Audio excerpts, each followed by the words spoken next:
오늘은 우리 시니어님들께 꼭 알려드려야 할 중요한 소식이 있어 영상 빠르게 준비했습니다.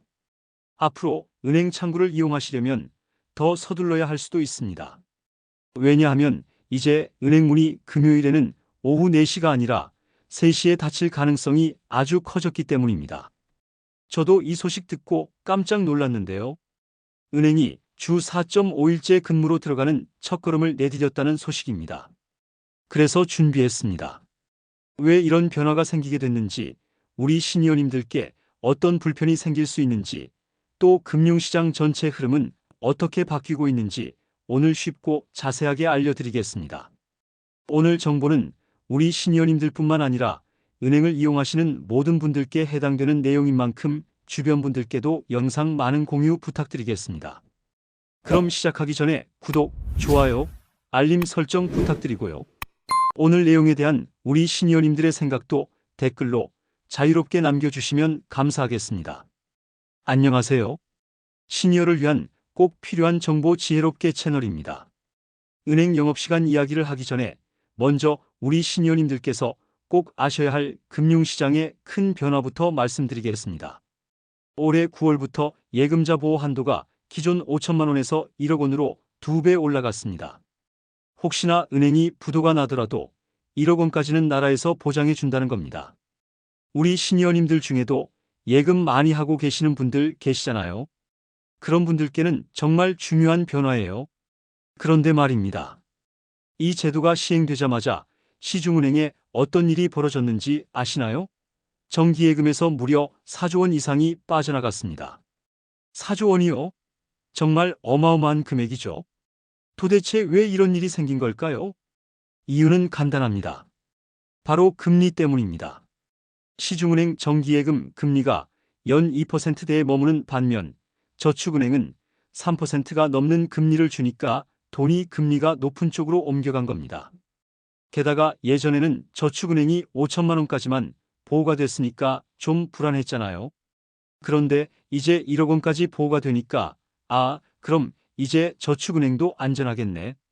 금리도 높은데 저축은행으로 갈까? 이렇게 생각하시는 분들이 많아진 겁니다. 실제로 어떤 저축은행들은 정기예금 상품 중에 연 최고 금리가 3%를 넘는 상품이 50개나 된다고 합니다. 5대 시중은행들의 정기예금 금리가 모두 2.5% 수준인 걸 생각하면 정말 큰 차이죠. 자, 그런데 여기서 재미있는 점이 있습니다. 정기예금은 저축은행으로 옮겨갔는데 적금은 상황이 완전히 달랐어요.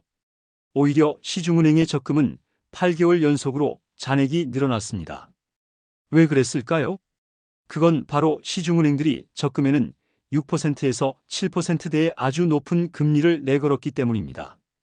예를 들어 신한은행에서 내놓은 1982 전설의 적금이라는 상품은 연 최고 7.7%까지 금리를 줬는데요. 이게 한번 내놓을 때마다 완판될 정도로 인기를 끌었습니다. 10만 좌씩 3번에 걸쳐 내놨는데 모두 다 팔렸어요. 정기예금은 저축은행으로, 적금은 시중은행으로. 이런 흐름이 뚜렷하게 나타나고 있는 겁니다.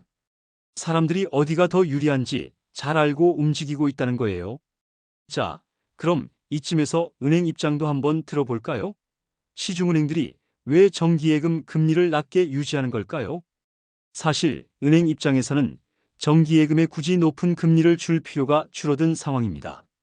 왜냐하면 요구 불예금이라고 해서 수시로 입출금이 가능한 계좌나 수시 입출금 저축성 예금에 돈이 엄청나게 많이 들어와 있거든요. 구체적으로 말씀드리면 작년 9월 말에는 이런 계좌들에 623조 원이 있었는데 올해 9월 말에는 669조 원으로 무려 40조 원 이상이 늘어났습니다. 은행 입장에서는 돈이 충분히 있네. 그럼 굳이 높은 금리 주면서까지 정기예금으로 고객을 끌어올 필요가 없겠는 걸 이렇게 생각하는 거죠. 게다가 주식시장이나 코인시장이 불안정하다 보니 사람들이 안전하게 은행에 돈을 맡겨두는 경우가 많아졌어요. 그러니 은행 입장에서는 더더욱 높은 금리를 줄 이유가 없는 겁니다. 반면에 적금은 어떨까요? 적금 잔액 자체가 정기예금의 20분의 1도 안 되는 45조 원 수준이에요. 그러니까 적금은 금액이 크지 않으니까 좀 더 높은 금리를 주면서라도 고객들을 붙잡아두겠다는 전략인 거죠. 특히 적금은 매달 조금씩 넣는 거라 젊은 직장인들이나 꾸준히 저축하시는 분들이 많이 이용하시잖아요. 이런 고객들을 저축은행 같은 곳에 빼앗기지 않으려는 겁니다. 우리 시니어님들 중에도 손주들이나 자녀분들 명의로 적금 들어주시는 분들 계시죠?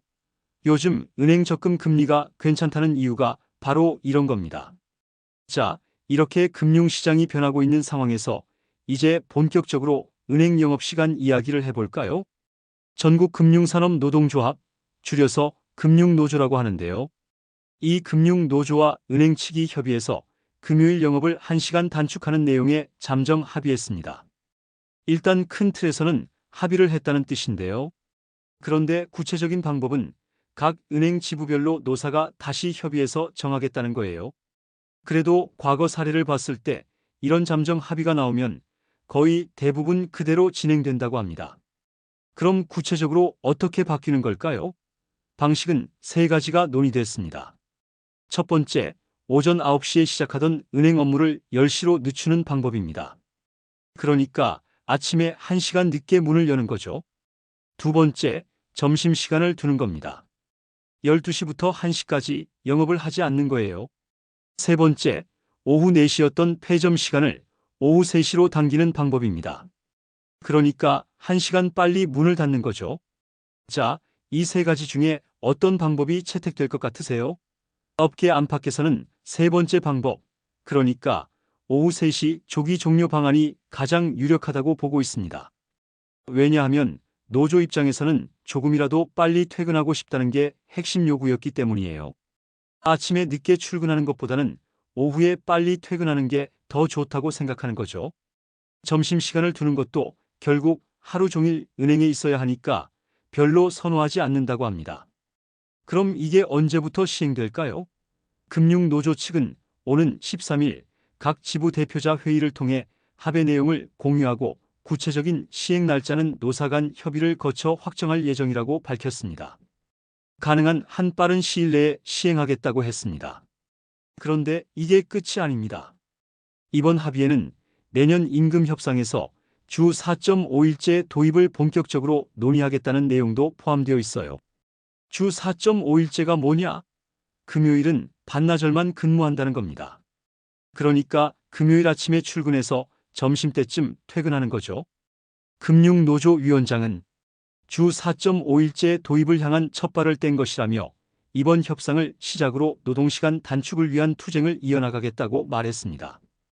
은행원들 입장에서는 좋은 소식이겠지만 우리 같은 고객들, 특히 우리 시니어님들 입장에서는 어떨까요? 지금부터 그 이야기를 해보겠습니다. 솔직히 말씀드려서 불편이 클 수밖에 없습니다. 특히 우리 시니어님들께 직접적인 영향을 줄 수밖에 없어요. 왜냐하면 디지털 금융에 익숙하지 않으신 분들이 많으시기 때문입니다. 디지털 금융 환경이 빠르게 자리 잡으면서 젊은 세대는 대부분 스마트폰 하나로 계좌 이체, 공과금 납부, 투자까지 해결합니다. 하지만 여전히 상당수의 고령층 고객님들은 은행은 직접 가서 직원과 얼굴 보고 처리하는 게 가장 안전하다라고 생각하시죠. 그런데 영업시간이 줄어들면 그만큼 대기줄이 길어지고 혼잡이 심해집니다. 특히 월말이나 명절, 자금 수요가 몰리는 시기에는 아침 일찍 줄을 서야 겨우 볼일을 볼 수 있는 상황이 될 수 있습니다. 그래서 결국 우리 시니어님들께서 직접 은행에 가셔야 하는데 영업시간이 줄어들면 그만큼 불편이 커질 수밖에 없다는 겁니다. 결국 은행이 공공성을 가진 업종임에도 불구하고 소비자 보호 대책은 충분히 논의되지 않았다는 비판이 제기되는 이유가 여기에 있습니다. 자, 그럼 이쯤에서 한 가지 더 짚고 넘어가야 할 부분이 있습니다. 은행원들의 처우와 관련된 부분인데요. 노조의 주장은 간단합니다. 노동시간 단축은 시대적 과제다. 우리도 삶의 질을 높이고 싶다. 일리 있는 말입니다. 요즘 중요한 가치예요. 그런데 사회적 시선은 좀 다릅니다. 왜냐하면 이미 은행원들의 평균 연봉이 1억 원이 넘거든요. 정확하게는 작년 기준으로 1억 1천만 원이었다고 합니다. 게다가 이번 합의안에는 임금 3.1% 인상도 포함되어 있어요. 그러니까 연봉도 올리고 근무 시간도 줄이겠다는 건데 이게 과연 합리적이냐는 비판이 나오는 겁니다. 이게 과연 노동권 보장이냐 아니면 고소득자의 특권이냐 이런 논란이 커지고 있어요. 실제로 인터넷 뉴스 댓글을 보면 이런 의견들이 많습니다. 연봉 1억 받으면서 근무 시간까지 줄이겠다고. 소비자 불편은 생각 안 하고 자기들 편한 것만 생각하네. 은행이 공공성 있는 업종 아닌가? 고객 서비스는 뒷전이고. 물론 은행원들도 힘든 점이 있을 겁니다. 고객 응대 스트레스도 있고 실적 압박도 있고요. 그런데 문제는 소비자 보호 대책은 충분히 논의되지 않았다는 거예요. 우리 시니어님들 생각은 어떠세요? 은행원들도 쉴 권리가 있다고 생각하시나요? 아니면 고객 불편을 먼저 생각해야 한다고 보시나요? 댓글로 의견 남겨주시면 감사하겠습니다. 그럼 금융당국은 이 상황을 어떻게 보고 있을까요? 최근 금융당국이 소비자 보호를 연일 강조하고 나서고 있습니다. 금융위원회나 금융감독원에서 금융 소비자 보호가 최우선이다. 이런 메시지를 계속 내보내고 있거든요. 만약 금융당국이 소비자 보호와 관련해서 고삐를 더 쥐고 나선다면 은행 측의 부담이 커질 수밖에 없어요. 금융산업사용자협의회, 그러니까 은행 사측도 조심스러운 입장을 보이고 있습니다.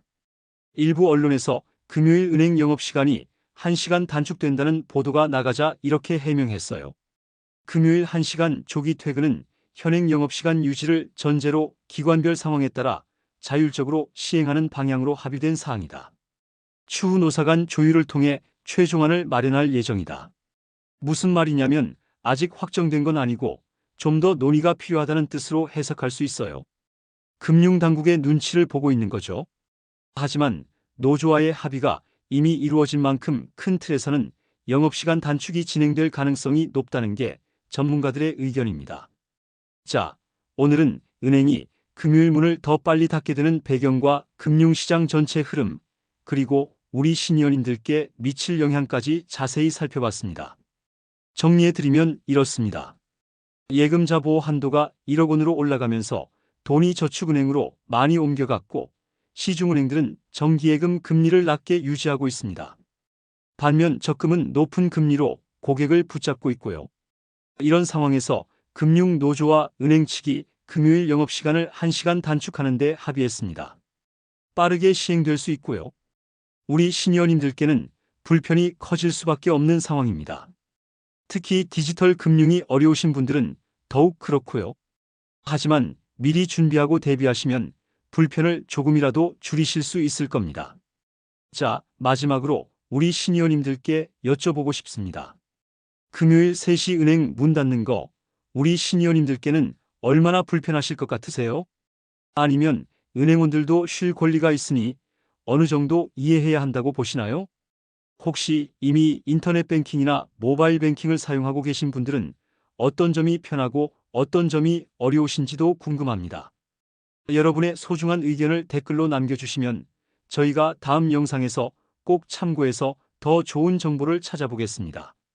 오늘 영상이 도움이 되셨다면 주변 어르신들께도 많이 공유해 주시고요. 구독과 좋아요, 알림 설정도 꼭 부탁드립니다. 네, 오늘도 건강하시고 편안한 하루 보내세요. 감사합니다.